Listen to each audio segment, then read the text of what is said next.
Bidadi integrated township ಏನು land acquisition ಆಗ್ತಾ ಇದೆ, ಇದು ನಮ್ಮ ಸರ್ಕಾರದ ಯೋಜನೆ ಅಲ್ಲ.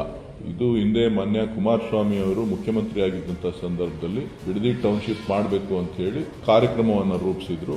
ಸೊ ಹಾಗಾಗಿ ಬಹಳ ವರ್ಷಗಳಿಂದ ಯಾವುದೇ ಜಮೀನು ಬೇರೆಯವರು ಭೂ ಪರಿವರ್ತನೆ ಮಾಡಿಕೊಳ್ಳಿಕ್ಕೂ ಸಾಧ್ಯ ಆಗ್ತಾ ಇರಲಿಲ್ಲ. ಸುಮಾರು ಆಲ್ಮೋಸ್ಟ್ 15 ವರ್ಷಗಳಿಂದ ಅವರಿಗೆ ಸಮಸ್ಯೆ ಇತ್ತು. ಸೊ ಹಾಗಾಗಿ ಒಂದು ತೀರ್ಮಾನ ಮಾಡಬೇಕು ಅಂತ ಹೇಳಿ ಇವತ್ತು ಅವ್ರೇನು ಮಾಡಿದ್ರು ಆ ಟೌನ್ಶಿಪ್ ಅನ್ನ ಮಾಡಬೇಕು ಅಂತ ಹೇಳಿ ಟೌನ್ಶಿಪ್ ಅನ್ನ ಮುಂದುವರಿಸಿದ್ದೇವೆ.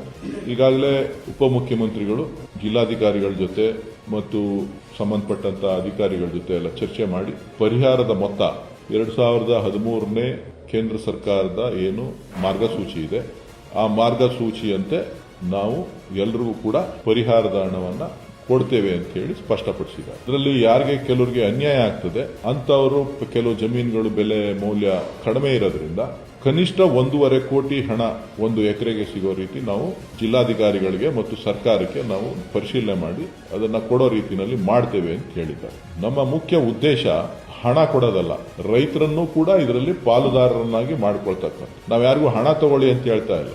ಲ್ಯಾಂಡ್ ಶೇರಿಂಗ್ ಏನ್ ಬೇಸಿಸ್ ಇದೆ ಇವತ್ತು ಶಿವರಾಮ್ ಕಾರಂತ್ ಲೆವೆಲ್ ಅಲ್ಲಿ ಇರ್ಬೋದು, ಬೇರೆ ಕಡೆ ಏನು ಇದೆ, ಅದಕ್ಕಿಂತ ಹೆಚ್ಚಿನ ರೀತಿಯಲ್ಲಿ ಲ್ಯಾಂಡ್ ಶೇರಿಂಗ್ ಅಲ್ಲಿ ತೆಗೆದುಕೊಂಡ್ರೆ ಅವ್ರಿಗೆ ಅನುಕೂಲ ಆಗುತ್ತೆ ಅನ್ನೋಂತ ಉದ್ದೇಶದಿಂದ ಲ್ಯಾಂಡ್ ಶೇರಿಂಗ್ ಅಲ್ಲಿ ತಗೊಳ್ಳಿ, ನಿಮ್ಗೆ ಅನುಕೂಲ ಆಗುತ್ತೆ ಅನ್ನೋದನ್ನ ತಿಳಿಸಿದ್ದೇವೆ. ಜೊತೆಗೆ ಅವ್ರಿಗೆ ಏನು ವ್ಯವಸಾಯ ಮಾಡ್ತಾ ಇದ್ದಾರೆ, ತೋಟಗಳಿದೆ, ಬೇರೆ ಬೇರೆ ವೃತ್ತಿಗಳನ್ನ ಮಾಡ್ತಾ ಇದ್ದಾರೆ, ಕೂಲಿ ಮಾಡ್ತಾ ಇದ್ದಾರೆ, ಅವರೆಲ್ಲರಿಗೂ ಕೂಡ ಒಂದು ರಿಹಾಬಿಲಿಟೇಷನ್ ಪ್ಯಾಕೇಜ್ ಅನ್ನು ಕೂಡ ಮಾನ್ಯ ಉಪಮುಖ್ಯಮಂತ್ರಿಗಳು ಘೋಷಣೆಯನ್ನ ಮಾಡಿದ್ದಾರೆ.